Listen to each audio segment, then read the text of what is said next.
Volvemos de nuevo. Parece ser que ciertos individuos siguen atacando, reportando este canal. Y lo que se ha conseguido es que se cortara el directo nada más. Así que continuamos. Simplemente continuamos donde lo habíamos dejado. No pasa nada. Continuamos. En la misma frase, en el mismo párrafo, como si nada hubiera pasado.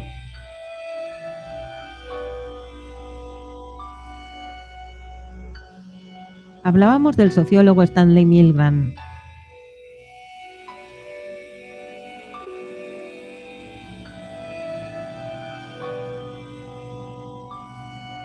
Quien en su célebre experimento sobre obediencia a la autoridad demostró cómo individuos comunes podían infligir daño extremo a otros si una estructura les hacía creer que estaban actuando de manera legítima. En Internet, los algoritmos y las dinámicas de viralización juegan el mismo papel que la autoridad en los experimentos de Milgram. Validan y normalizan el acoso al mostrar que es socialmente aceptado.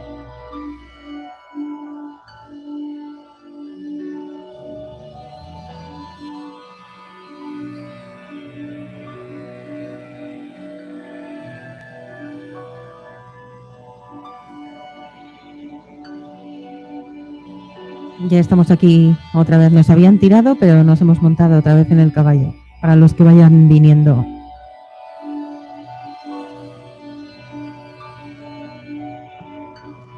De la violencia digital al acoso organizado, del paso a la coordinación estructurada.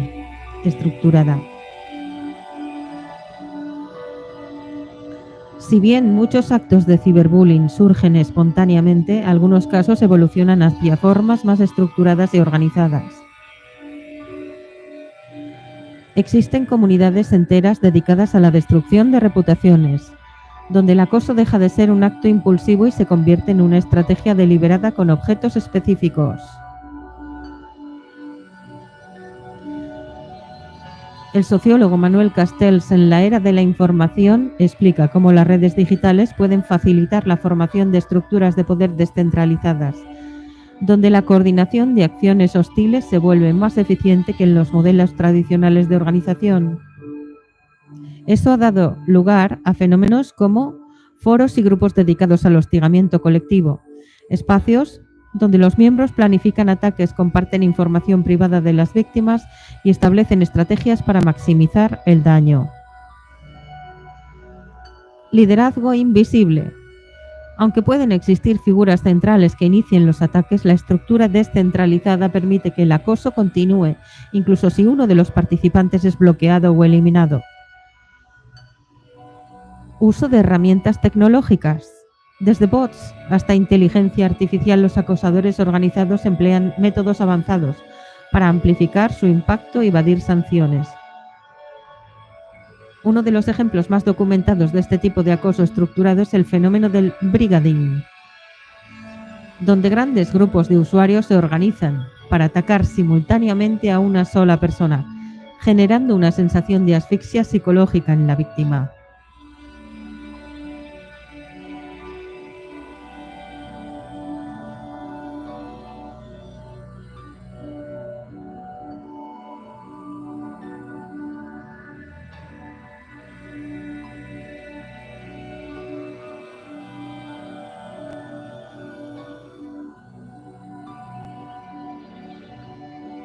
La psicóloga Judith Butler, en Marcos de Guerra, 2009, argumenta que los discursos de odio son más eficaces cuando son amplificados por estructuras colectivas que refuerzan la narrativa de la deshumanización.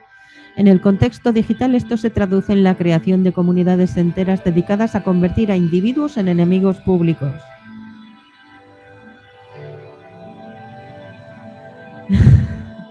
Liber, es que parece que me han estado denunciando y se ha cortado el directo, pero continuamos. Sí, porque se cortó el directo, se quedó en bucle y se cortó. No te preocupes, continuamos. Bienvenidos a todos los que estáis llegando, bienvenidos, muchas gracias por estar aquí. La mente del acosador como síntoma de una sociedad fragmentada. El ciberbullying en adultos no puede entenderse como un simple problema de individuos con malas intenciones. Es el reflejo de una sociedad fragmentada donde la alienación, la frustración y la falta de responsabilidad emocional han creado un caldo de cultivo para la violencia digital. Los acosadores en línea no nacen en el vacío, son productos de un ecosistema donde la agresión es validada, donde el anonimato elimina las consecuencias y donde los sistemas digitales han convertido el odio en un negocio rentable. Desde el troll psicópata que disfruta del dolor ajeno hasta la multitud que se suma al linchamiento sin cuestionarlo, todos participan en un fenómeno que se alimenta de la impunidad y la falta de regulación. Psicología de la víctima y efectos del acoso digital. La construcción de la víctima en el ciberacoso. ¿Por qué algunos se convierten en blanco? El ciberacoso no elige a sus víctimas al azar. Aunque cualquiera puede ser objeto de ataques digitales, ciertos perfiles son más propensos a ser blanco de hostigamiento. Las dinámicas de acoso en línea siguen patrones similares a los del mobbing laboral o el bullying tradicional. Se identifican individuos con características específicas y se les somete a una campaña sistemática de desprestigio, difamación y presión psicológica.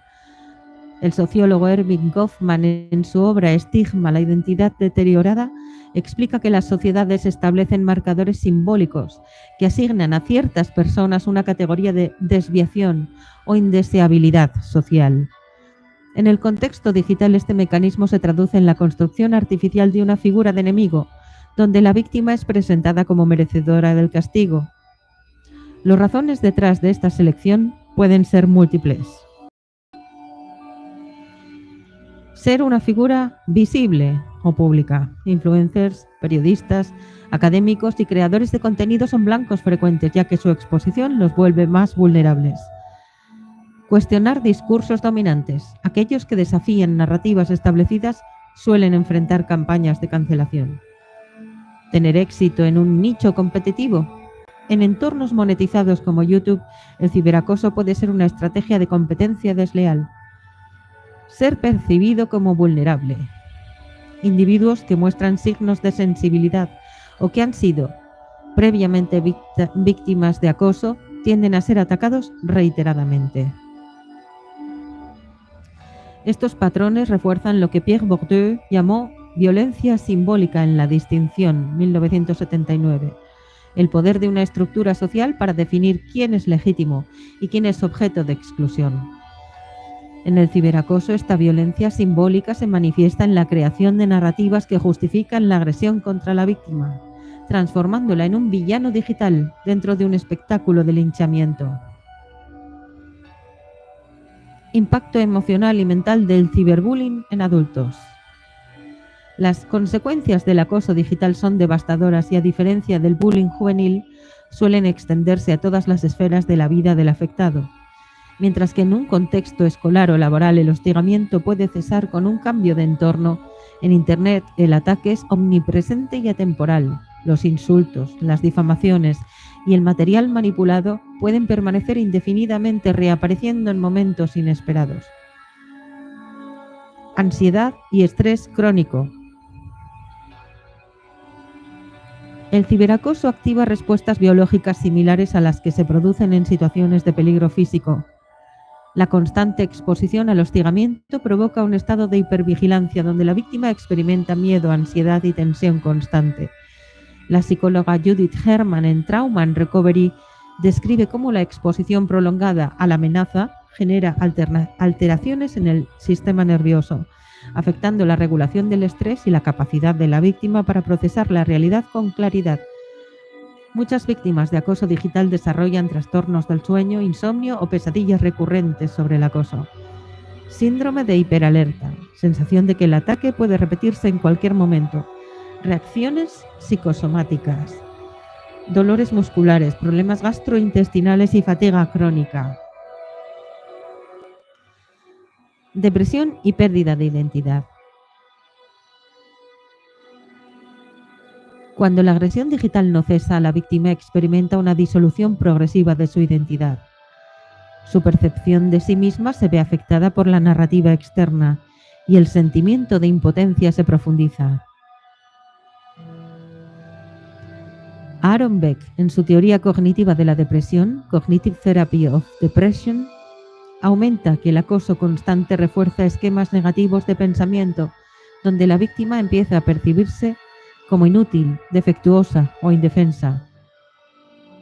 Esto se traduce en síntomas como desmotivación generalizada, pérdida de interés en actividades cotidianas y proyectos personales, disminución de la autoestima. La víctima internaliza la imagen destructiva que los agresores proyectan sobre ella. Aislamiento social. Evitación de interacciones por miedo al juicio externo. En casos extremos, el acoso sistemático puede llevar a pensamientos suicidas. Un fenómeno documentado en estudios sobre el impacto del bullying digital en adultos.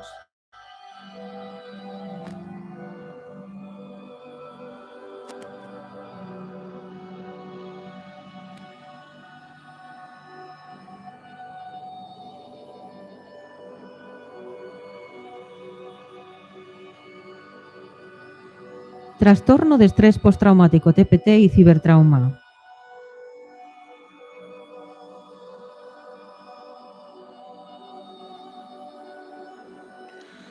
Uno de los efectos más graves del acoso digital es el desarrollo de un trastorno de estrés postraumático, TPT, una condición psicológica que antes se asociaba principalmente a veteranos de guerra, pero que ahora se ha identificado en víctimas de ciberacoso. La psiquiatra Bessel van der Kolk en El cuerpo lleva la cuenta explica que las experiencias traumáticas no solo afectan la mente, sino que quedan registradas en el cuerpo. En el contexto del ciberbullying, la víctima puede desarrollar síntomas de TPT como flashbacks intrusivos, revivir el acoso en momentos inesperados, evitación extrema, desaparición de redes sociales y ruptura de lazos personales, deterioro cognitivo, dificultad para concentrarse, pérdida de memoria y confusión mental. El concepto de cibertrauma ha sido explorado en estudios recientes de psicología digital, donde se evidencia que la violencia virtual tiene impactos neurobiológicos similares a la violencia física prolongada.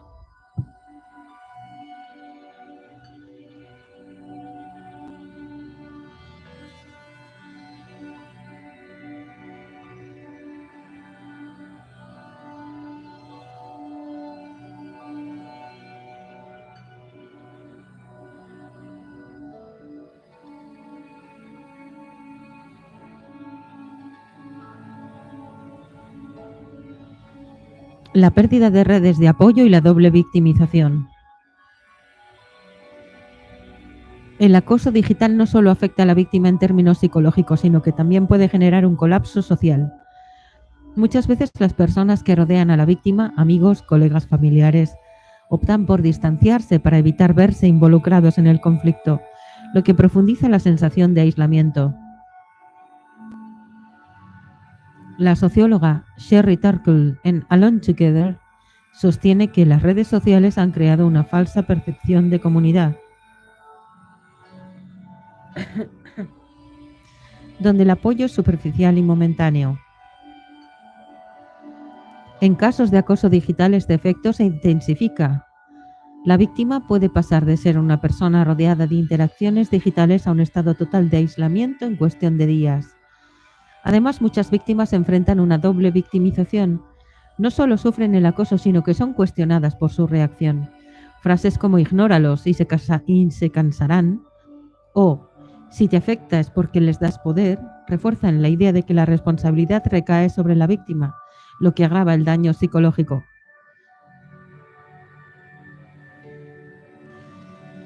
El impacto del ciberbullying en adultos no es un problema menor ni una simple cuestión de resistencia emocional. Sus efectos son profundos, duraderos y comparables a los del abuso psicológico en entornos físicos. A medida que el acoso digital se vuelve una herramienta de exclusión y destrucción reputacional, es fundamental comprender las secuelas que deja en sus víctimas y el modo en que se puede intervenir para mitigar el daño. Mecanismos de defensa psicológica, estrategias para sobrevivir al acoso digital.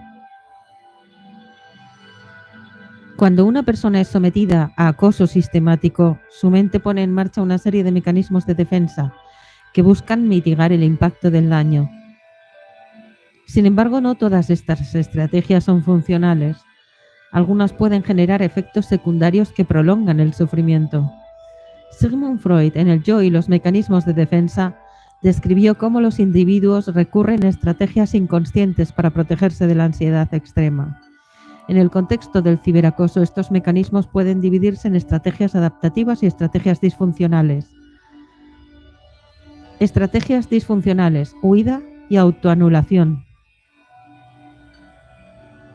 Una de las primeras reacciones de la víctima es la huida digital. Eliminar redes sociales, borrar contenido y desaparecer del espacio virtual. Si bien este mecanismo es comprensible en casos de acoso extremo, en algunos escenarios puede agravar la situación. Silencio forzado. La desaparición refuerza la narrativa del agresor, dando la impresión de que la víctima ha aceptado su culpabilidad. Aislamiento total. Al perder contacto con sus redes de apoyo, la víctima cae en un estado de indefensión psicológica. Desempoderamiento. La sensación de perder el control sobre su propia narrativa puede generar una crisis de identidad.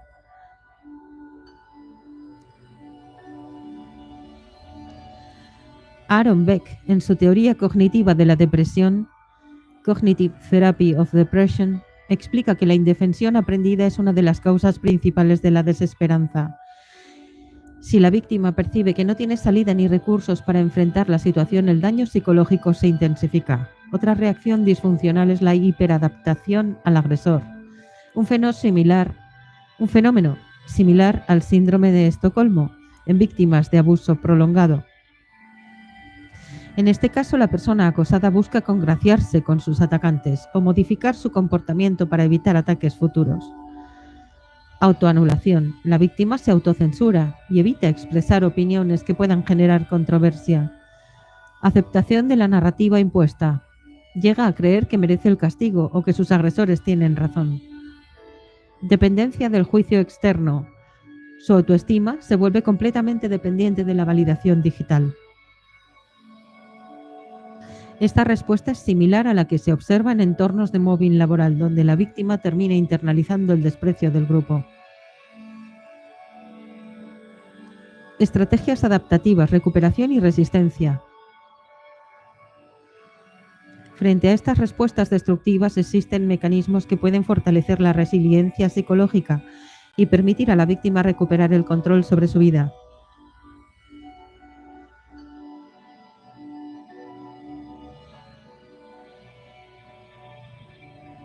Reestructuración cognitiva: controlar la narrativa interna. La terapia cognitivo-conductual ha demostrado ser una de las estrategias más eficaces para contrarrestar los efectos del acoso. Martin Seligman, en Learn Optimist, propuso que la manera en que interpretamos los efectos negativos determina nuestra capacidad de superarlos. En el caso del ciberacoso, una de las herramientas más poderosas es la reformulación de la narrativa personal. Separar la identidad del ataque. El acoso no define quién eres, sino que es un reflejo de la psicología del agresor. Recuperar la agencia. En lugar de ver la situación como un castigo ineludible, visualizarla como un desafío que puede afrontarse con estrategias concretas. Deconstrucción de la manipulación. Analizar los ataques como intentos de control en lugar de verdades absolutas. Hola Hostplay, hola Chuck. Bienvenidos a todos. Reconstrucción de redes de apoyo. El sociólogo Emil Durkheim, en El suicidio, demostró que el aislamiento social es uno de los factores de riesgo más importantes en la desesperanza psicológica. En este sentido, la recuperación de la víctima pasa por la reconexión con círculos de apoyo genuinos, comunidades de apoyo digital, espacios seguros donde compartir experiencias y estrategias, círculo de confianza fuera de redes, amigos y familiares que brinden estabilidad emocional, profesionales de la salud mental especializados en acoso digital. Las plataformas han facilitado la viralización del odio, pero también pueden ser utilizadas para generar entornos de apoyo y resistencia. Resistencia activa, tomar el control del relato. Enfrentar el ciberacoso no significa necesariamente responder a cada ataque, sino desarrollar estrategias que invaliden la agresión sin alimentar el ciclo de violencia. Tácticas de exposición selectiva. Mostrar evidencia del acoso de manera calculada sin caer en victimización excesiva. Denuncia estratégica. Utilizar las reglas de las plataformas en favor de la víctima, documentando violaciones de términos de uso. Construcción de una identidad digital fuerte. Continuar generando contenido y manteniendo presencia online, sin permitir que el ataque defina la existencia virtual. Aquí entra en juego lo que Michel Foucault llamaba el poder de la resistencia en Historia de la Sexualidad. No se trata de aceptar pasivamente la narrativa impuesta, sino de construir activamente una contranarrativa que cuestione la legitimidad del agresor. Papel de las plataformas y la responsabilidad digital. El ciberacoso en adultos no es solo un problema individual, es un fenómeno estructural que se ve amplificado por las dinámicas de las plataformas digitales. Empresas como YouTube, Twitter o TikTok han creado entornos donde la violencia simbólica es rentable, incentivando indirectamente el acoso. Algoritmos que premian el conflicto. La lógica del engagement ha demostrado ser el factor clave en la proliferación del ciberbullying.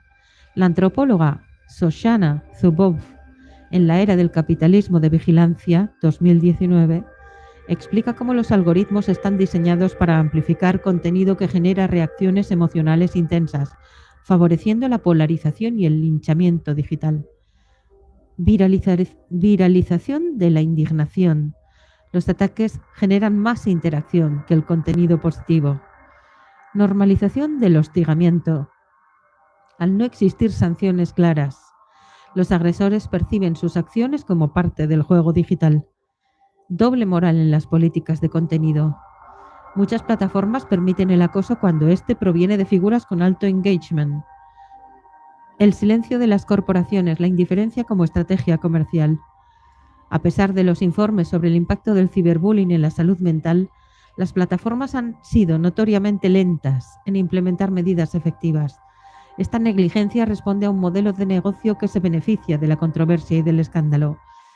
Falta de mecanismos de protección efectivos. Reportar contenido abusivo rara vez genera consecuencias reales. Opacidad en la moderación. Las víctimas no saben por qué ciertos contenidos son eliminados y por qué otros no. Tolerancia selectiva. Algunos creadores reciben sanciones inmediatas, mientras que otros gozan de impunidad. Esto ha llevado a un debate ético sobre la necesidad de regulaciones más estrictas en la gobernanza digital. La filósofa Judith Butler, en Cuerpos que importan, argumenta que la exclusión simbólica es una forma de violencia estructural y en el contexto digital esta violencia se amplifica cuando las propias reglas del sistema favorecen a los agresores. La psicología de la víctima en el ciberacoso revela un fenómeno mucho más complejo de lo que suele asumirse. No es solo una cuestión de resistencia emocional, sino de dinámicas de poder donde el individuo debe enfrentarse no solo a sus agresores, sino a un sistema que facilita y amplifica la violencia digital.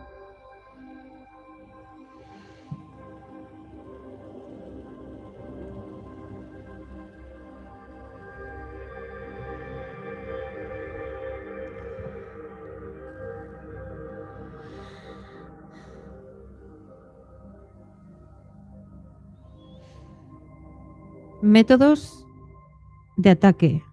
La arquitectura de la destrucción digital. El acoso en línea no es un fenómeno caótico ni espontáneo. Como una maquinaria bien orquestada, sigue una serie de estrategias diseñadas para maximizar el daño psicológico, social y reputacional de la víctima. Estos métodos han sido ampliamente documentados en la psicología social y en el análisis de dinámicas de poder en entornos digitales. Doxing, la exposición como herramienta de terror. El doxing consiste en la publicación y difusión no autorizada de información privada sobre una persona con el objetivo de intimidarla, avergonzarla o exponerla al peligro. Esto puede incluir su dirección, su teléfono, sus datos bancarios su historial personal o cualquier otra información que permita su localización o manipulación. Siguiendo el análisis de Michel Foucault en Vigilar y castigar 1975, el doxing opera como una forma de castigo público donde la vigilancia y el control social se transforman en un mecanismo de represión. En este caso, el agresor no necesita actuar directamente. Al exponer los datos de la víctima, delega la violencia en la multitud, convirtiéndola en un blanco vulnerable ante posibles ataques físicos o digitales. Efectos del doxing: pérdida de privacidad y seguridad personal, acoso físico en su entorno personal o laboral, extorsión o manipulación basada en datos expuestos. El doxing es especialmente devastador en comunidades donde la polarización ideológica es extrema, pues convierte a la víctima en un objetivo de odio no solo para el agresor original, sino para cualquier persona que quiera aprovechar su vulnerabilidad. Raids y campañas de desprestigio, la fuerza de la multitud. Los raids y campañas de desprestigio son ataques organizados en los que un gran número de personas atacan simultáneamente a una víctima, con insultos, amenazas, difamaciones y ataques coordinados. Estas estrategias suelen planificarse en foros privados, grupos de mensajería o comunidades cerradas. Este fenómeno se explica a través de la teoría de la multitud de Gustave Le Bon, la psicología de las masas, quien describe cómo los individuos, al actuar dentro de una colectividad hostil, pierden su juicio crítico y se dejan arrastrar por impulsos destructivos. Características de los raids. Inundación de mensajes en redes sociales y vídeos. Manipulación de algoritmos para desmonetizar o restringir la visibilidad de la víctima. Denuncias masivas para provocar el cierre de cuentas o eliminación del contenido. El poder de los raids radica en la percepción de autoridad moral que sienten sus participantes. A menudo justifican su ataque bajo la idea de que están exponiendo a la víctima, lo que los exime de cualquier culpa.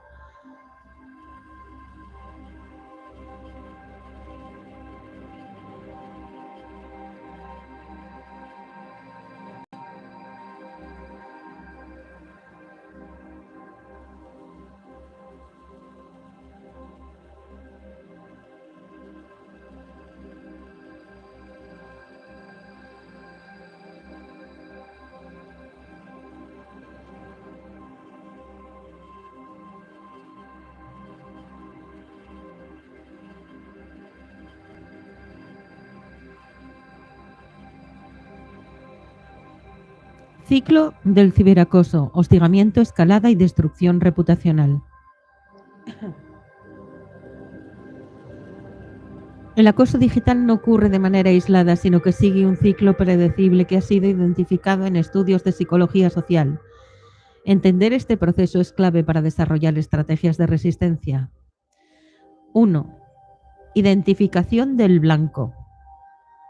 Se elige a la víctima en función de su visibilidad, vulnerabilidad o impacto en una comunidad específica. Se inicia una serie de ataques menores para evaluar su reacción y ver si responde al acoso. Fase 2. Consolidación de la narrativa del ataque.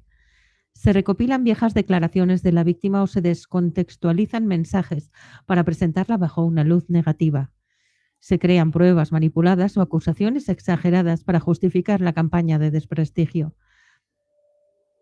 Jean Baudrillard, en Cultura y Simulacro, 1981, describe cómo las sociedades contemporáneas han reemplazado la realidad con narrativas fabricadas. En el ciberacoso, esta técnica se usa para distorsionar la imagen de la víctima, convirtiéndola en una caricatura negativa. Fase 3. Escalada del hostigamiento. Se organizan raids, doxing y ataques masivos. Se presiona a contactos y aliados de la víctima para que la abandone. En este punto, la víctima se enfrenta a una pérdida de reputación digital.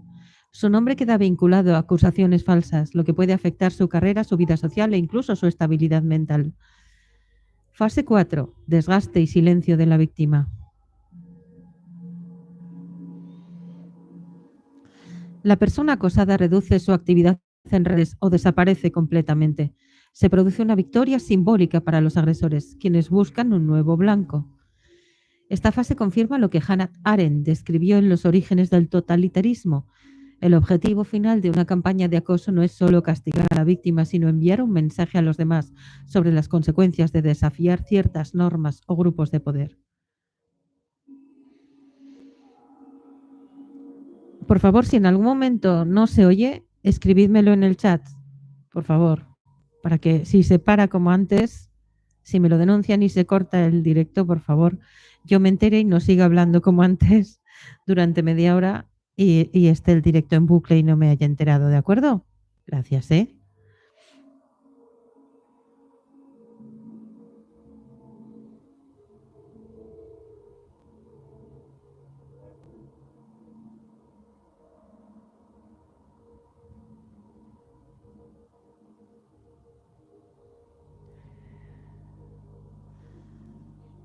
Estrategias de manipulación, gaslighting y falsa victimización. Gaslighting digital, la destrucción de la realidad percibida. El gaslighting es una técnica de manipulación psicológica donde el agresor busca hacer que la víctima dude de su propia percepción de la realidad. Ejemplos en ciberacoso. No es acoso, solo es crítica legítima, solo es parodia. Si tanta gente te ataca, el problema eres tú. Eres demasiado sensible, aprende a soportarlo, báncatelo. El efecto es devastador, ya que genera en la víctima una sensación de impotencia y confusión que la paraliza emocionalmente. Falsa victimización, la manipulación del discurso moral. Muchos acosadores, cuando son expuestos, se presentan como víctimas para redirigir la narrativa a su favor. Esta técnica ha sido descrita por Friedrich Nietzsche en Más allá del bien y del mal, donde explica cómo ciertos individuos utilizan la moralidad para justificar su poder sobre los demás. Estrategias comunes de falsa victimización. El agresor se presenta como víctima de una caza de brujas. Desvía la atención alegando que está siendo atacado por defender una causa. Utiliza la simpatía del público para desviar el foco de su comportamiento. Esta táctica refuerza el poder del acosador, dificultando aún más la defensa de la víctima original. Pero, como hice en el directo del acosador ¿cómo era? Del acosador reciclado o algo así. No recuerdo ahora mismo el título específico. Hay unos puntos diferenciales en el acosador y en la víctima. Primero, el acosador, pese a hacerse la víctima, sigue en el grupo. Segundo, sigue acosando activamente. Alterna periodos de victimización con periodos de acoso. Sigue insultando, sigue doxeando, sigue... Aunque se cuida mucho un poco las apariencias para que no se le vea tan activo como en otras ocasiones, sigue acosando igualmente. O sea, para el observador externo es, yo creo que fácilmente diferenciable cuando una persona es víctima de un acosador, porque la víctima generalmente está absolutamente sola debido a la campaña de difamación y a todas estas tácticas que he ido mencionando, pues la han dejado absolutamente sola, ¿no? Continuamos. El rol de los espectadores y la audiencia pasiva. El ciberacoso no se sostiene solo por los agresores, sino también por la pasividad de quienes observan el ataque y no intervienen. Philip Zimbardo, en el efecto Lucifer, estudió cómo las personas normales pueden volverse cómplices de la violencia cuando sienten que es inevitable. En el ciberacoso este efecto se traduce en silencio ante el ataque por miedo a ser la próxima víctima, consumo del contenido tóxico sin cuestionarlo, complicidad indirecta a través de likes, retweets o comentarios neutros.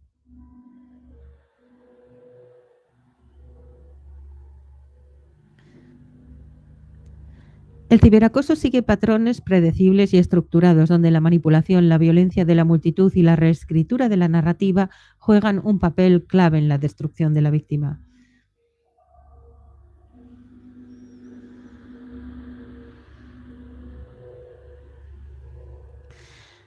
Cuando la economía del acoso, cuando el hostigamiento se monetiza. El odio como modelo de negocio. El ciberacoso no es solo un problema social o psicológico, es también un fenómeno económico. En la era digital, la controversia, el escándalo y la polarización generan tráfico, y en Internet el tráfico se traduce en dinero. Las grandes plataformas han comprendido que el contenido agresivo mantiene a los usuarios enganchados, impulsando las interacciones y aumentando los ingresos publicitarios. Jean Baudrillard, en La transparencia del mal, 1990, señala que en la sociedad contemporánea la violencia simbólica ha sido convertida en un espectáculo mediático que alimenta el consumo. Aplicado al ciberacoso, eso significa que los algoritmos priorizan el contenido que genera indignación y conflicto, porque estos provocan más engagement que el contenido positivo o neutral. El problema es que este modelo no solo beneficia a las plataformas, sino que ha creado una economía del odio, donde ciertos creadores de contenido han aprendido a monetizar el acoso de manera estructurada. ¿Cómo las plataformas fomentan la toxicidad? Las redes sociales y las plataformas de vídeo no son neutrales.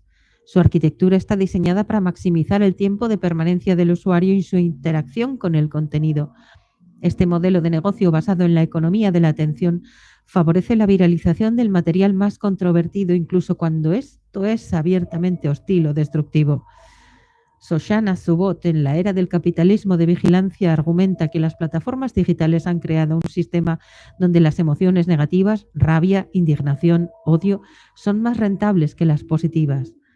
Esto se debe a que el conflicto genera mayor tiempo de permanencia en la plataforma, más comentarios y respuestas, incluso de personas que rechazan el contenido, más compartidos y más difusión viral, aumentando el tráfico. Este fenómeno puede observarse en la forma en que los algoritmos favorecen ciertos tipos de contenido. Vídeos con títulos incendiarios y miniaturas agresivas obtienen más visibilidad. Publicaciones que generan indignación tienen más probabilidades de aparecer en tendencias. El contenido moderado es castigado por falta de interacción, reduciendo su alcance.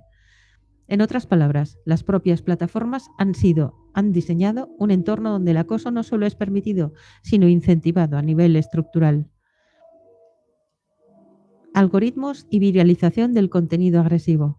El algoritmo de recomendación de plataformas como YouTube y TikTok funciona en base a un principio simple: maximizar el engagement. Sin embargo, este modelo ignora por completo si el contenido es positivo o negativo. Solo mide qué vídeos generan más interacción. Esto ha dado lugar a un efecto perverso. El contenido agresivo, polémico o basado en el acoso tiende a viralizarse con mayor facilidad. Factores que potencian la viralización del acoso. Reacciones en cadena. Un vídeo que ataca a una persona genera respuestas, réplicas y contrarréplicas, aumentando su circulación. El morbo como motor del consumo. El público tiende a consumir contenido que genere emociones fuertes como la indignación o el escándalo. El efecto de refuerzo algorítmico. Una vez que un vídeo comienza a generar interacción, el algoritmo lo recomienda aún más, creando un bucle de retroalimentación.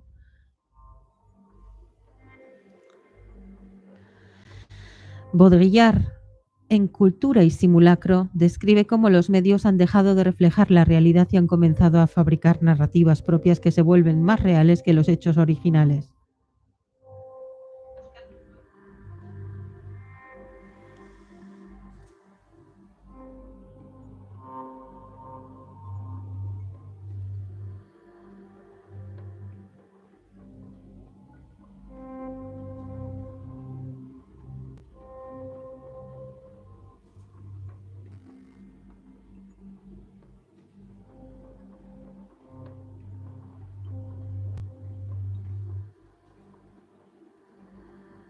Como decía, Baudrillard en Cultura y Simulacro describe cómo los medios han dejado de reflejar la realidad y han comenzado a fabricar narrativas propias que se vuelven más reales que los hechos originales.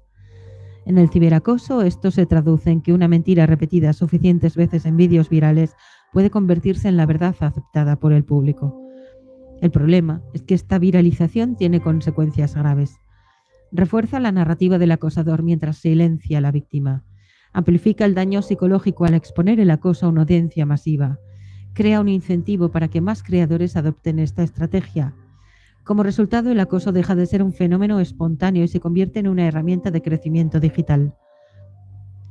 Superchats donaciones y membresías, el acoso como negocio rentable.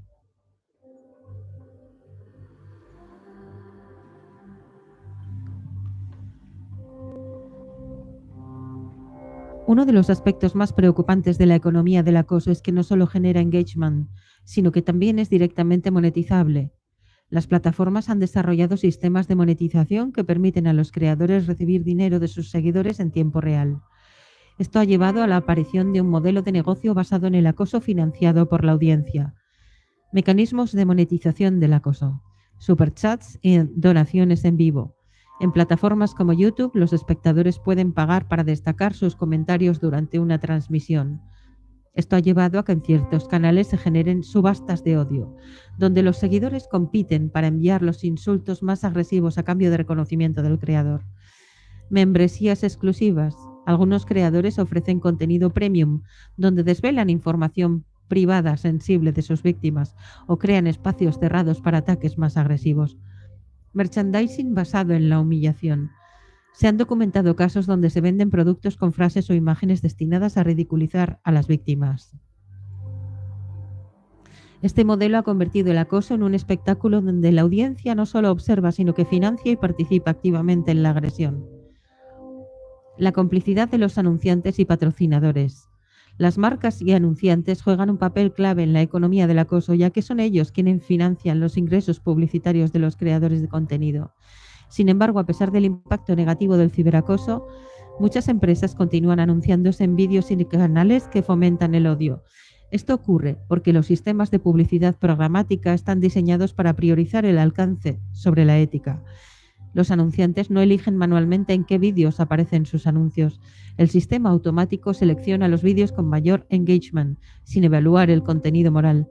Los creadores de contenido que fomentan el acoso siguen siendo rentables para la plataforma, lo que reduce la presión para eliminarlos.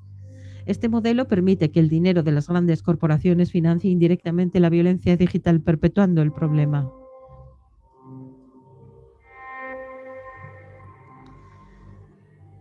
Estudios de casos sobre creadores de contenido que lucran con el acoso. Existen múltiples ejemplos de canales y figuras públicas que han construido carreras enteras en base al hostigamiento digital. Creadores que se especializan en exponer a otros para generar vistas. Influencers que provocan conflictos constantemente para mantenerse relevantes. Canales de crítica que cruzan la línea entre análisis y acoso deliberado. Estos casos demuestran que la violencia digital no es un fenómeno aislado, sino una industria estructurada dentro del ecosistema digital. El ciberacoso ha sido convertido en un producto de consumo dentro de las plataformas digitales, desde los algoritmos que favorecen la controversia hasta los sistemas de monetización que permiten lucrar con el odio. La economía del acoso es una realidad que beneficia a plataformas, anunciantes y creadores de contenido sin escrúpulos. El papel de la tecnología en la expansión del ciberbullying. El auge del acoso digital automatizado. El ciberacoso ya no es solo un acto humano. Ha sido amplificado y perfeccionado por la tecnología. Si en sus inicios el acoso en línea dependía exclusivamente de la acción individual de los agresores, en la actualidad la inteligencia artificial, bots y redes de desinformación han permitido que la hostilidad digital alcance una escala nunca antes vista. Paul Virilio, en La bomba informativa, 1998, advirtió que la velocidad y el alcance de la información digital transformarían los conflictos humanos, haciendo que la guerra simbólica, la guerra de narrativa, imágenes y reputaciones, fuera tan devastadora como la guerra física. En el ciberacoso, esta transformación se manifiesta en la capacidad de la tecnología para multiplicar el impacto de un ataque, eliminar la barrera del tiempo y la distancia y reducir las posibilidades de defensa de la víctima. Exploraremos ahora cómo la automatización del acoso ha cambiado las reglas del juego y ha convertido la violencia digital en una práctica cada vez más difícil de erradicar.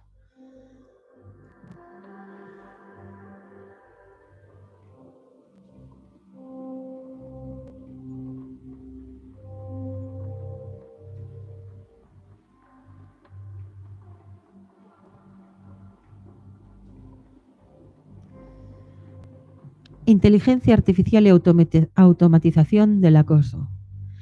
La inteligencia artificial ha sido utilizada tanto para combatir el acoso como para perfeccionarlo.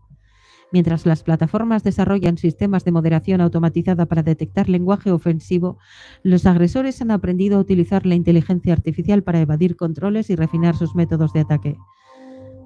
El uso de inteligencia artificial por parte de acosadores. Los acosadores han encontrado múltiples formas de usar la inteligencia artificial para hacer que sus ataques sean más eficaces y destructivos. Generación de deepfakes, vídeos e imágenes manipuladas. Hola, hi. Hola, Josplay. Vídeos e imágenes manipuladas mediante inteligencia artificial para dañar la reputación de la víctima. Mensajes automatizados de acoso. Uso de chatbots para inundar redes sociales con comentarios ofensivos sin intervención humana directa.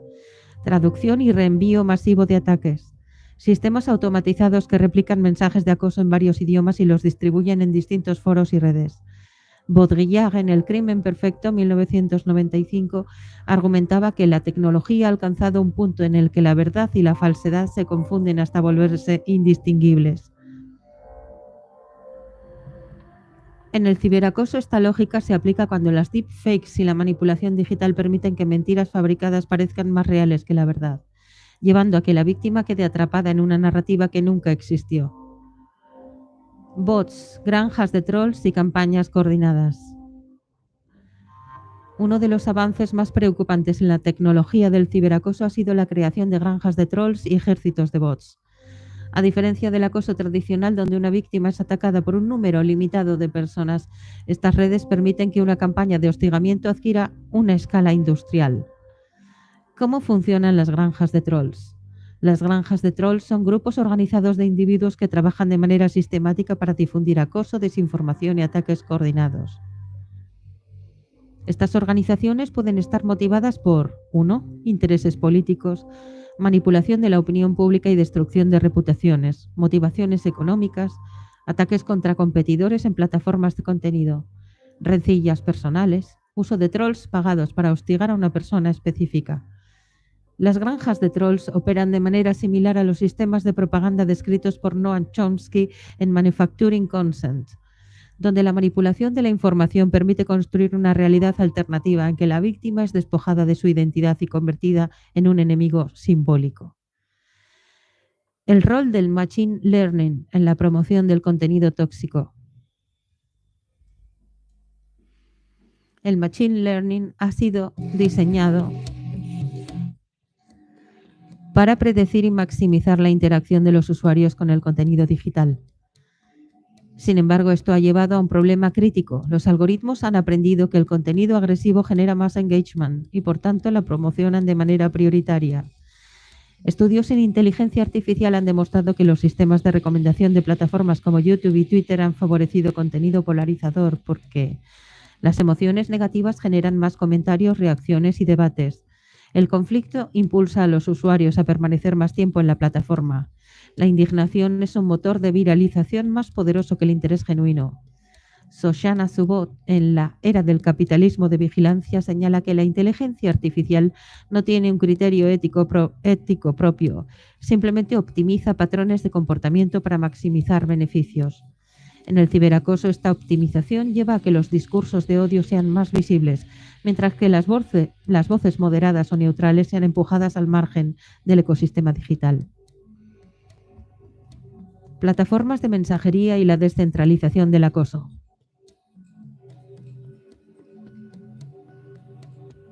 Si bien las redes sociales han sido los principales escenarios del ciberacoso, en los últimos años se ha observado un fenómeno preocupante: el traslado de las campañas de hostigamiento a plataformas de mensajería privada y redes descentralizadas.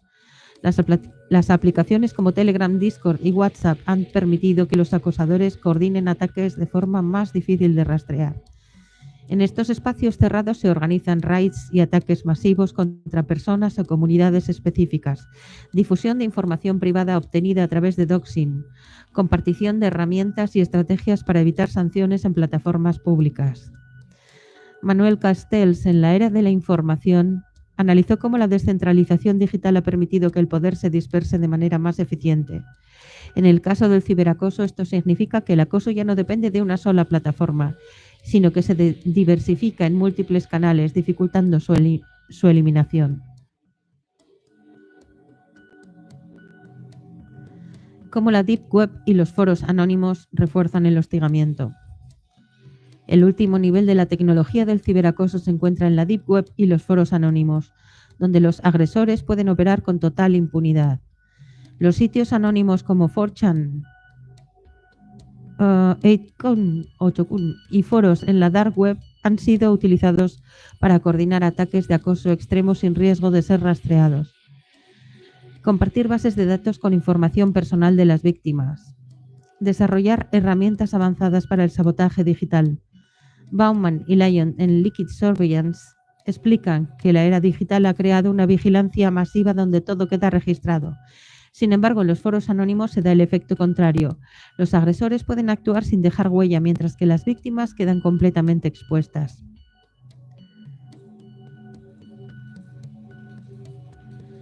Regulaciones y vacíos legales en el ciberbullying de adultos.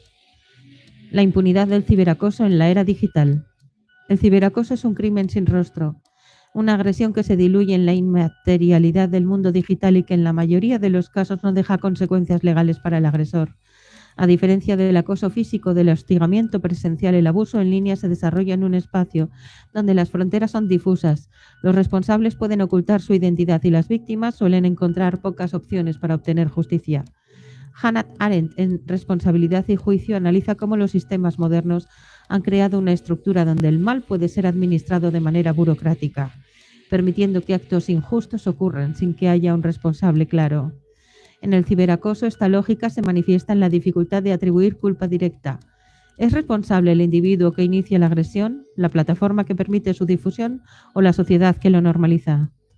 A medida que el acoso digital se ha convertido en una forma de violencia estructural, la falta de regulación e ineficacia de los sistemas legales han generado un escenario donde el agresor actúa con total impunidad, mientras que la víctima debe enfrentar el desgaste emocional, económico y profesional de defenderse en un sistema que no la protege.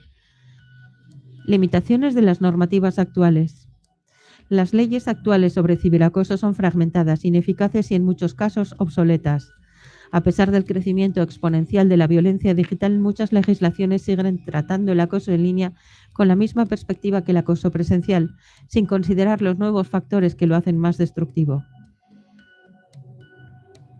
Principales limitaciones legales. Falta de definición clara de ciberacoso.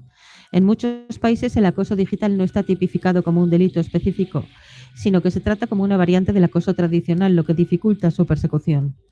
Dificultad para identificar a los agresores. El anonimato en redes permite que los acosadores utilicen identidades falsas o múltiples cuentas para evadir la ley. Jurisdicciones fragmentadas. Dado que Internet no tiene fronteras, un acosador puede operar desde un país donde su conducta no sea ilegal, lo que impide que la víctima pueda demandarlo. Responsabilidad ambigua de las plataformas. Las grandes empresas tecnológicas han evitado asumir responsabilidad directa sobre el contenido que alojan, argumentando que solo proporcionan el espacio y que no pueden controlar lo que publican sus usuarios. Zygmunt Bauman, en Modernidad líquida, describe cómo el mundo digital ha generado una sociedad donde las estructuras tradicionales de poder y control se han disuelto, dejando a las víctimas en un estado de vulnerabilidad sin precedentes.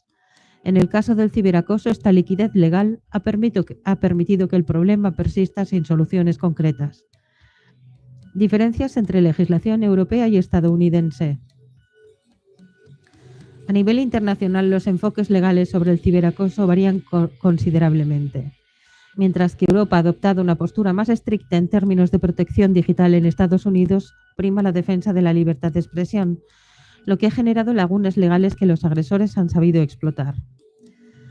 Legislación en Europa. La Unión Europea ha impulsado regulaciones más avanzadas en cuanto a la protección digital de los ciudadanos. Algunas de las iniciativas más destacadas incluyen Reglamento General de Protección de Datos, establece medidas para proteger la privacidad y permitir que los usuarios controlen sus datos personales, lo que ha sido clave en casos de doxing y acoso basado en la difusión de información privada. Normativas contra discursos de odio. Países como Alemania han implementado leyes que obligan a las plataformas a eliminar contenido violento o difamatorio en menos de 24 horas, bajo riesgo de recibir multas millonarias. Criminalización del acoso en redes. En España y Francia el hostigamiento digital ya está tipificado como un delito que puede acarrear penas de cárcel. Legislación en Estados Unidos. En contraste, Estados Unidos tiene una legislación más laxa en lo que respecta al ciberacoso, principalmente debido a la primera enmienda, que protege la libertad de expresión incluso cuando ésta es utilizada para propósitos dañinos. La sección 230 de la Ley de Decencia en las Comunicaciones protege a las plataformas digitales de responsabilidad por el contenido publicado por sus usuarios, lo que ha permitido que sitios como Twitter, YouTube y Facebook se laven las manos ante casos de acoso masivo. Dificultad para probar el daño. En muchos estados el ciberacoso solo se considera delito si hay amenazas explícitas de violencia, lo que deja fuera otras formas de hostigamiento como las campañas de desprestigio o la manipulación psicológica. Esta diferencia de enfoques ha llevado a que, mientras que en Europa se han logrado avances en la regulación del acoso digital, en Estados Unidos las plataformas siguen funcionando bajo un modelo que prioriza la rentabilidad sobre la seguridad de los usuarios.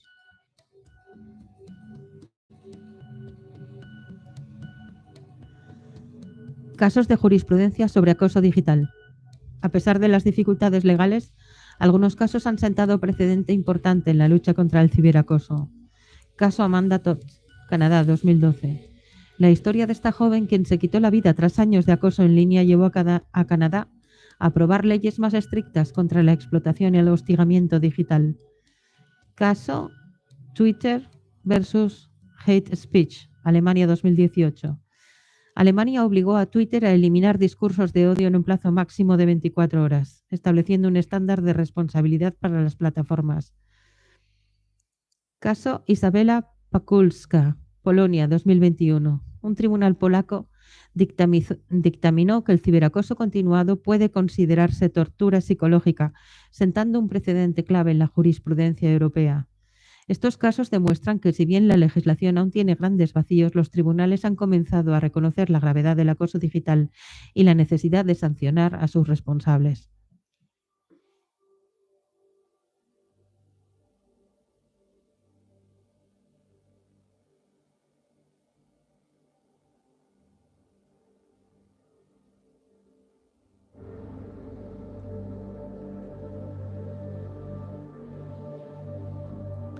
La dificultad de la persecución judicial del ciberacoso.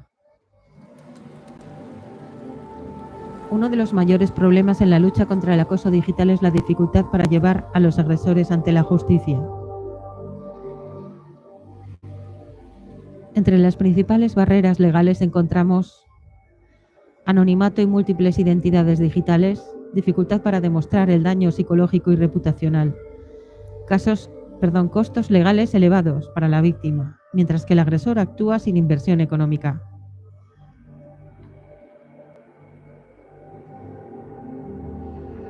Lentitud de los procesos judiciales en comparación con la velocidad del acoso en redes. Judith Butler, en Cuerpos que Importan, argumenta que el lenguaje no solo refleja la realidad, sino lo que la construye. En el ciberacoso esta idea es fundamental, ya que la agresión digital no deja huellas físicas, pero sí destruye la vida de las víctimas, lo que plantea un desafío legal sin precedentes. Propuestas para una regulación efectiva. Para abordar este problema es fundamental desarrollar un marco legal que contemple mayor responsabilidad para las plataformas digitales, protección de la identidad digital de las víctimas, tipificación clara del acoso digital como delito independiente, procesos judiciales rápidos y accesibles para las víctimas. Sin estas reformas, el ciberacoso seguirá existiendo en un limbo legal donde los agresores operan sin consecuencias, mientras que las víctimas enfrentan el peso total del daño.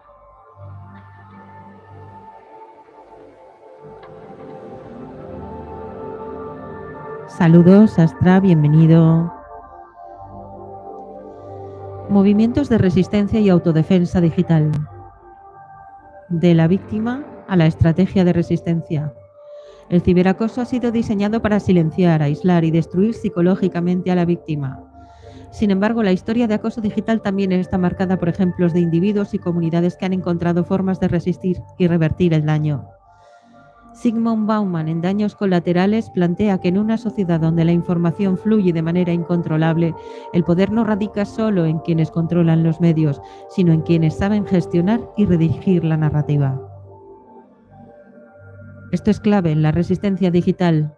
No basta con evitar el daño, sino que es necesario contrarrestarlo con estrategias inteligentes y colectivas. Experiencias de víctimas que han revertido la situación. A pesar del impacto devastador del acoso en línea, hay ejemplos de individuos que han logrado sobrevivir al ataque digital y transformar la narrativa a su favor. Estas historias muestran que la resistencia no solo es posible, sino que puede convertirse en una herramienta de empoderamiento. Caso 1. Kefals y la desactivación del swatting organizado. Kefals, una streamer trans, fue víctima de swatting, una forma extrema de acoso donde los agresores envían falsamente a la policía a la casa de la víctima, con la intención de que ésta sea arrestada o en casos extremos atacada por error. En lugar de desaparecer de las redes, Kefals documentó públicamente el ataque y evidenció cómo plataformas como Twitter y YouTube habían permitido que su hostigamiento creciera sin restricciones. Creó una campaña de presión contra las plataformas para exigir sanciones contra los organizadores del ataque. Logró que los medios de comunicación cubrieran el caso, cambiando la narrativa de víctima silenciosa a figura de resistencia contra el swatting. Este caso demuestra que la exposición calculada puede ser una estrategia efectiva para redirigir el acoso en contra de los propios agresores.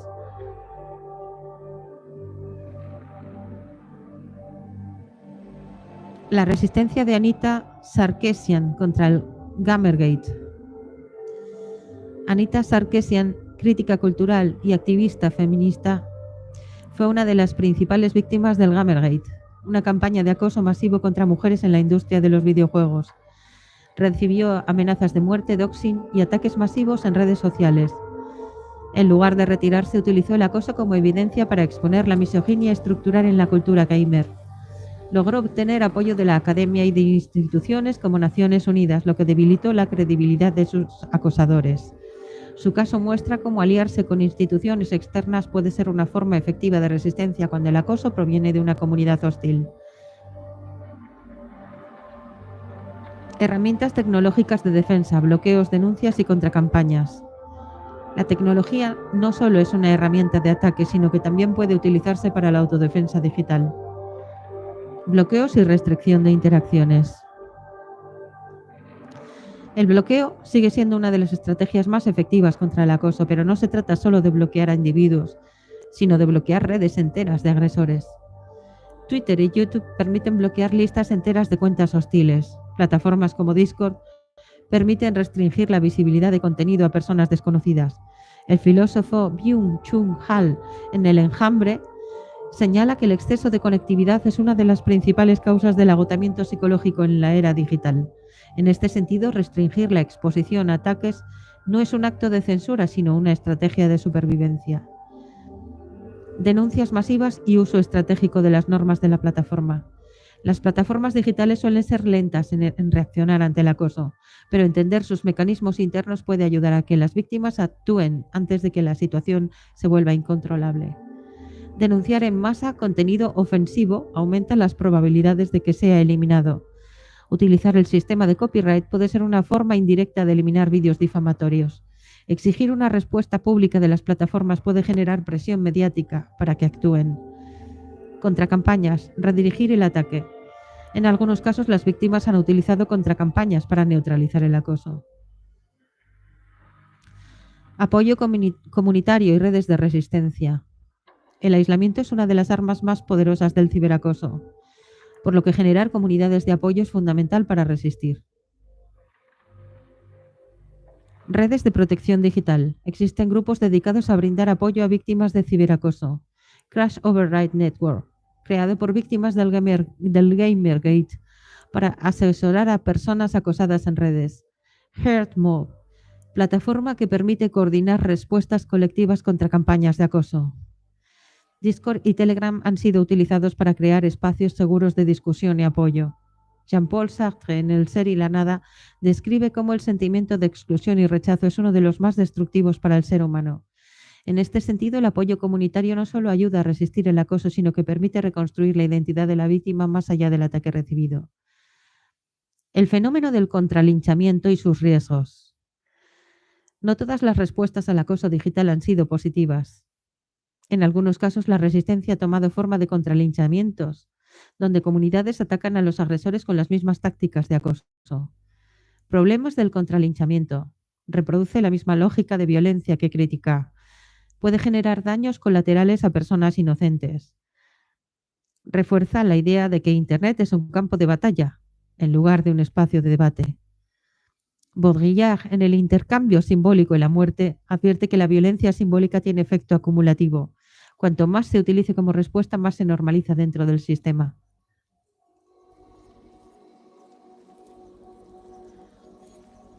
Estrategias psicológicas para resistir el impacto del acoso. Más allá de las estrategias tecnológicas, resistir el ciberacoso requiere fortaleza mental y herramientas psicológicas para mitigar su impacto. Técnicas de reestructuración cognitiva.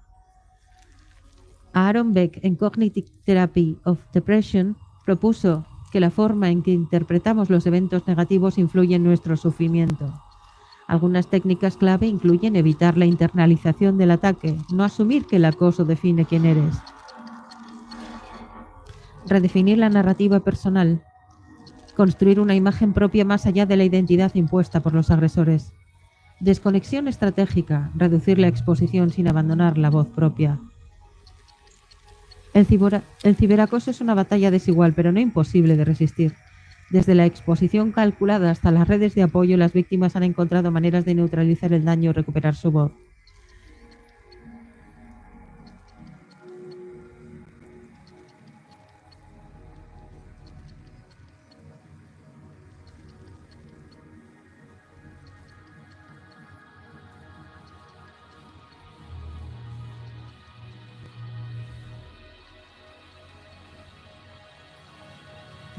Vamos a expandir uno de los núcleos centrales del trabajo, el ciberacoso como arma de poder y control en el entorno digital. Las plataformas digitales han transformado la manera en que se genera, distribuye y consume contenido.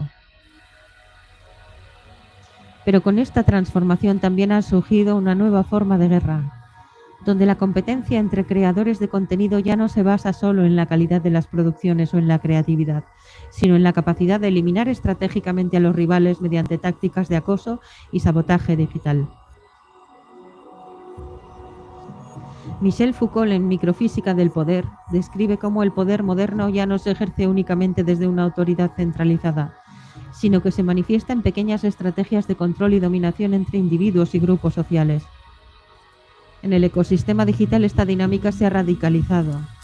Los creadores que dominan nichos de contenido han aprendido a operar como pequeños regímenes autoritarios, utilizando el acoso como una herramienta de exclusión y monopolización. La guerra sucia entre creadores de contenido, estrategias de destrucción de rivales. El mito del creador independiente ha sido reemplazado por una realidad mucho más cruda. En un entorno donde la relevancia depende de la visibilidad, muchos han descubierto que la forma más rápida de ascender no es construyendo su propio éxito, sino destruyendo el de los demás. ¿Por qué el ciberacoso se convierte en una estrategia de crecimiento? La lógica de las plataformas digitales premia el engagement y la actividad constante, lo que significa que cualquier conflicto se traduce en más comentarios, más tiempo de visualización y más oportunidades de monetización. Esta dinámica ha llevado a que ciertos creadores conviertan la polémica y el acoso en una parte central de su estrategia de crecimiento. Factores clave que hacen del acoso una estrategia rentable. Los ataques generan tráfico. Un vídeo atacando a otro creador atraerá a los seguidores de ambos, aumentando la interacción. Las plataformas no penalizan el acoso si generan ingresos. Mientras los vídeos sigan monetizados, los ataques pueden continuar. Los seguidores se convierten en soldados digitales. Muchos creadores construyen comunidades fanáticas que se encargan de acosar a sus rivales por ellos. El algoritmo favorece la controversia. Cuanto más se discuta un tema en los comentarios y se comparta en otras redes, más visible se volverá.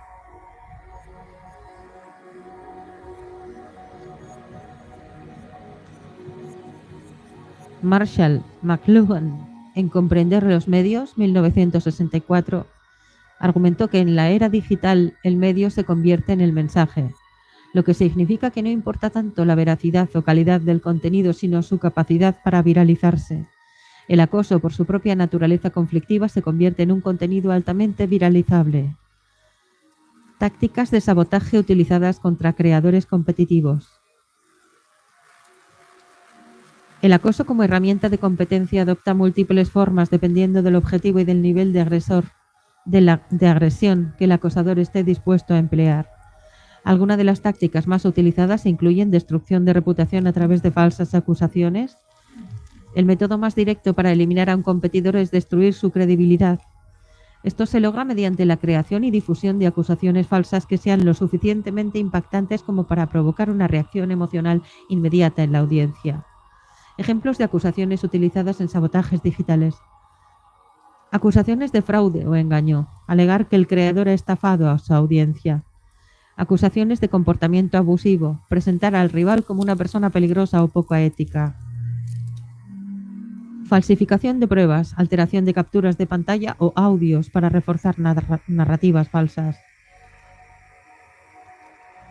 Jean Baudrillard, en Cultura y Simulacro, 1981, explica que en la era de la hiperrealidad, las imágenes y narrativas manipuladas pueden tener más peso que la verdad misma. En el acoso digital no importa si la víctima es realmente culpable, sino que la percepción pública lo crea así. Manipulación de la audiencia a través del odio dirigido.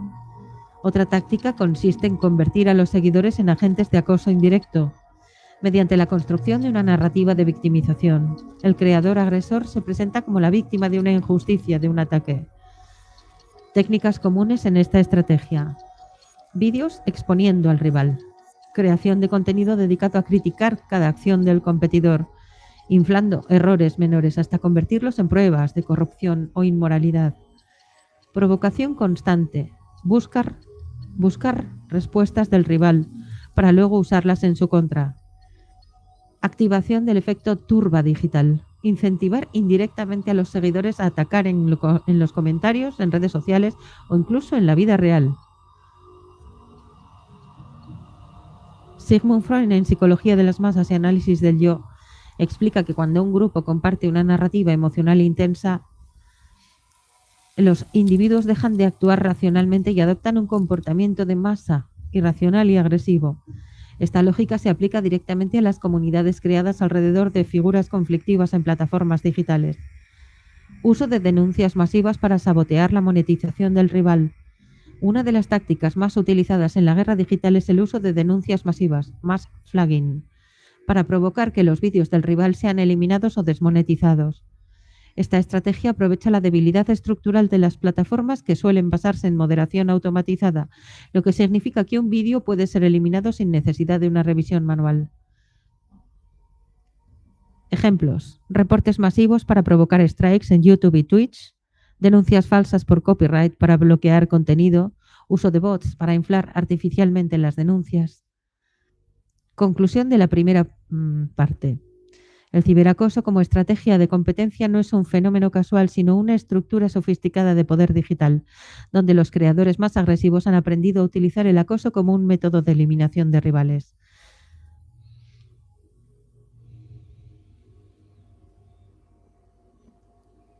Ciberbullying como estrategia de competencia desleal. El desgaste emocional y económico de la víctima, la estrategia de la saturación. El acoso competitivo no solo busca desacreditar a la víctima, su objetivo final es quebrarla psicológica y financieramente, hasta forzarla a abandonar el espacio digital. Para lograr esto, los agresores emplean tácticas diseñadas para agotar sus recursos, empujarla a un estado de indefensión y hacer que su permanencia en la plataforma sea insostenible. Hannah Arendt, en Los orígenes del totalitarismo, explica cómo la opresión sistemática no necesita ser violenta para ser efectiva. Basta con crear un entorno de hostilidad permanente donde la víctima se sienta vigilada y atacada constantemente. En el acoso digital, esta dinámica se traduce en un asedio psicológico y económico que con el tiempo lleva a la persona a su límite. Acoso continuo, la presión constante como mecanismo de ruptura.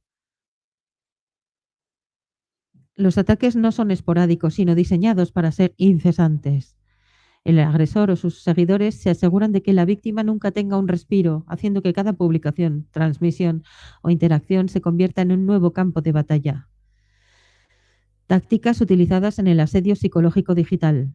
Buitreo de contenido. Cada nuevo vídeo o publicación de la víctima es atacado instantáneamente, generando una atmósfera hostil en los comentarios.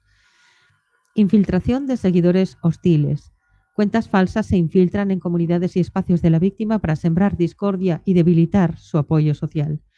Manipulación de algoritmos para amplificar el daño. Se promueve contenido negativo sobre la víctima en foros y redes sociales para aumentar su visibilidad.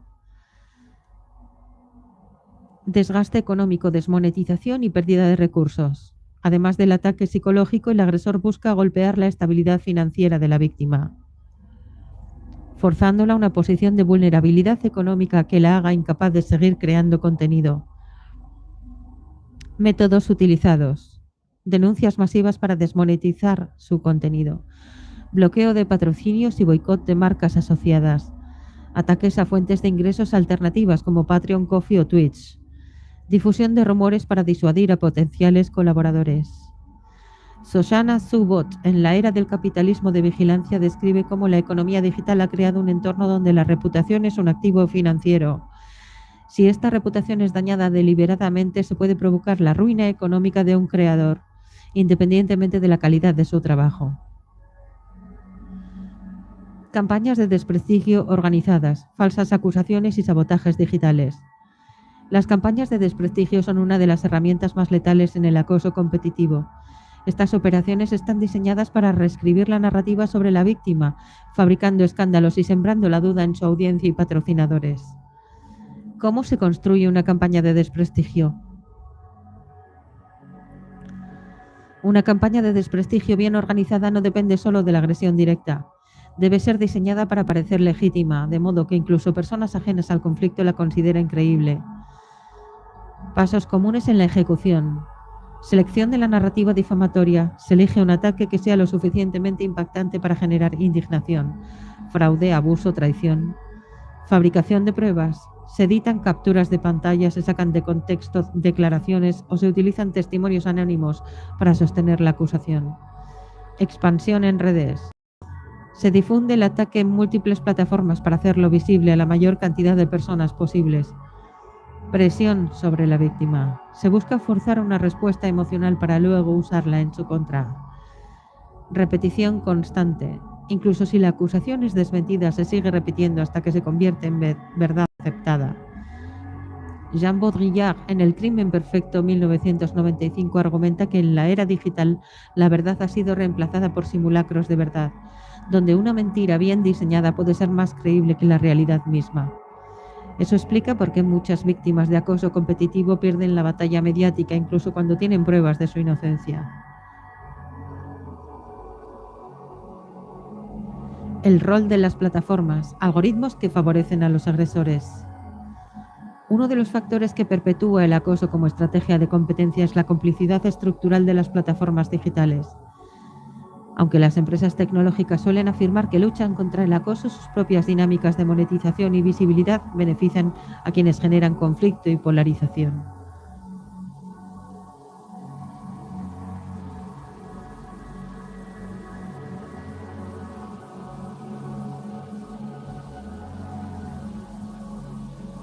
¿Por qué los algoritmos premian la violencia digital? Las plataformas funcionan con sistemas de machine learning diseñados para maximizar el engagement. Sin embargo, estos algoritmos no distinguen entre contenido positivo y negativo, lo que significa que los ataques sistemáticos terminan siendo promovidos de la misma manera que el contenido legítimo.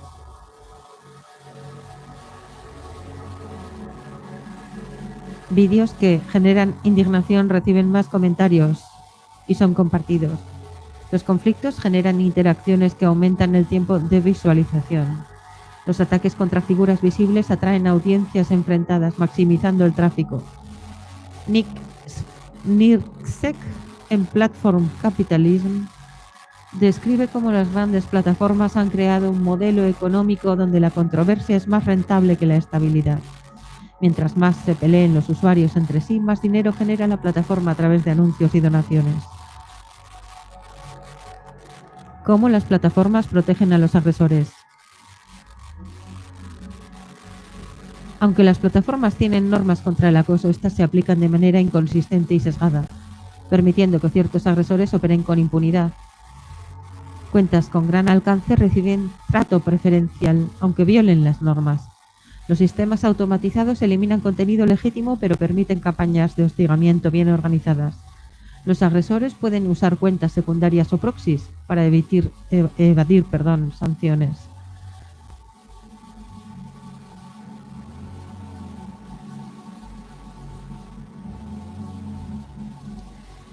Ciberbullying como estrategia de competencia desleal. El rol de las plataformas, algoritmos que favorecen a los agresores. Las plataformas digitales han evolucionado hasta convertirse en espacios donde la violencia simbólica se convierte en un activo comercial.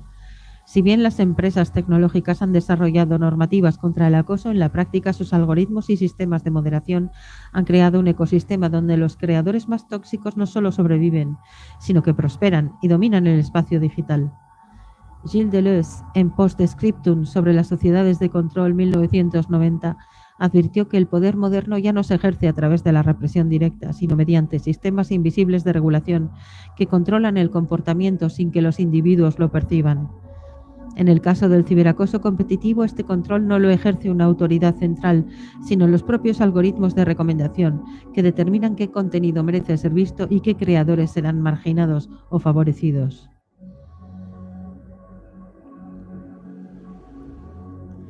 Las plataformas como YouTube, Twitter y TikTok operan bajo un modelo de capitalismo de atención, donde el éxito de un contenido no se mide por su calidad, sino por su capacidad para mantener al usuario interactuando el mayor tiempo posible. El problema es que, según múltiples estudios en psicología digital, las emociones negativas como la ira, el miedo y la indignación generan niveles más altos de engagement que las emociones positivas. Así pues, los vídeos polémicos generan más interacción, más comentarios, son compartidos. Los conflictos entre creadores generan engagement narrativo. Las audiencias se sienten obligadas a seguir la historia del conflicto. El sesgo de negatividad del usuario promedio hace que el contenido hostil retenga más atención. El algoritmo refuerza las burbujas de odio. Una vez que un usuario interactúa con contenido conflictivo, la plataforma le muestra más contenido similar, perpetuando el ciclo.